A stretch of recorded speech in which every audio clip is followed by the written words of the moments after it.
श्रुति पटेल है। मैं assistant professor हूँ यहाँ पे new civil hospital and government medical college Surat में।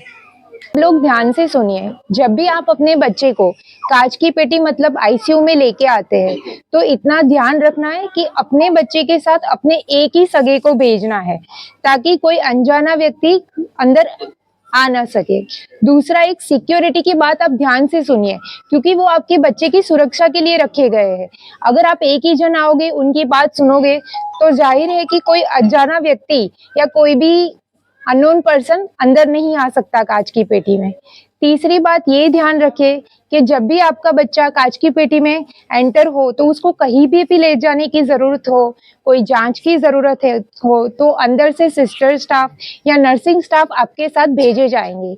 आपको किसी भी अनजाने व्यक्ति की बात में आके ना तो अपने बच्चे को उसको देना है, ना कुछ उनकी बात माननी है। तो ये सारी चीजों का अगर आप ध्यान रखोगे तो कभी भी कोई दिक्कत आने की संभावना नहीं होगी। ठीक है। जी, मेरा नाम डॉक्टर जिगीशा पाटड़िया है। नई सिविल हॉस्पिटल सूरत में मैं बच्चों के विभाग में प्रोफेसर की पोस्ट पे अभी काम कर रही हूँ। जैसे आप लोग जानते हैं कि 21 मार्च को हमारे यहाँ पे एक हादसा हुआ था कि बच्चे के जो रिलेटिव्स थे उन्होंने अपना बच्चा अपने हाथों से किसी अनजान महिला के हाथ में दे दिया था।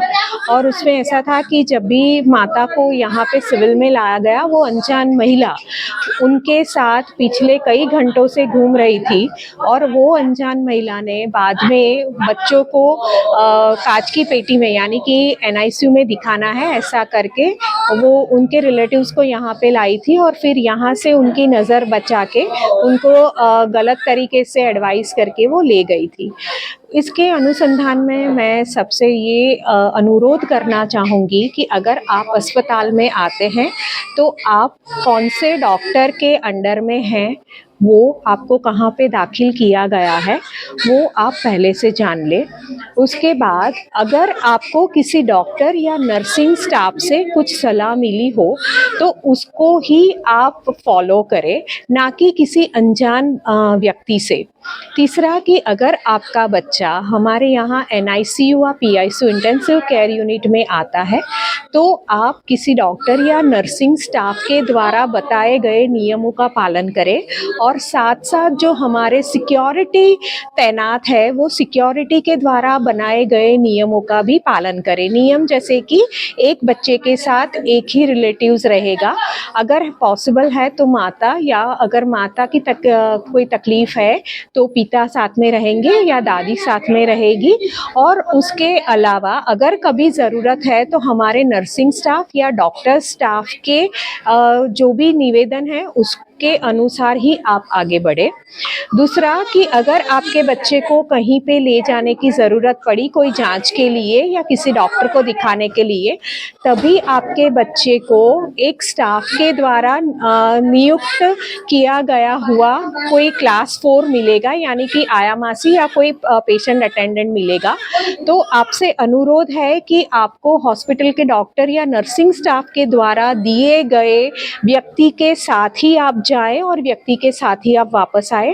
रास्ते में आने वाले किसी भी अनजान व्यक्ति पे भरोसा करके आप उसको फॉलो ना करें या आपका कोई कीमती सामान या आपका बच्चा या आपके किसी सगे वाले को उस व्यक्ति के भरोसे ना रखें।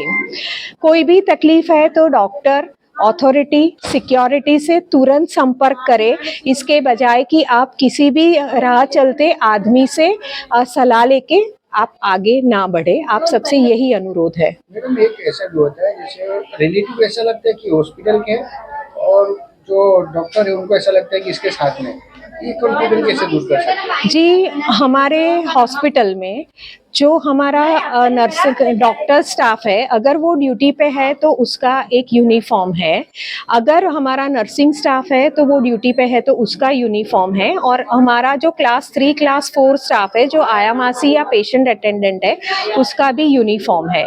तो सबसे पहले आप वो चेक करें कि आपसे बात करने वाला या आपके साथ चलने वाला व्यक्ति यूनिफॉर्म में है कि नहीं, इसका मतलब कि वो ड्यूटी पे है।